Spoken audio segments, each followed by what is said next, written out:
ไปทั่วทั้งปัทภี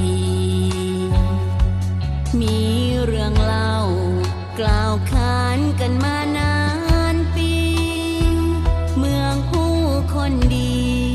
และมีประเพณีงามยกตัวอย่างดังเช่นงานออกพรรษา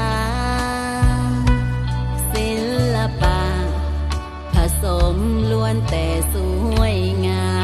มคนทั้งโลกต่างทราบอยากมาทาบทามเป็นเคยเมืองนามสามหมอกถิ่นดอกบัวตองแถวฮอดมาต้วยลูเมืองในเมืองจึงไทยห้องแม่ห้องสอนเมืองอันนี้ล่องลำลึกคึกตอนเมืองผู้มอนอ่อนเฮา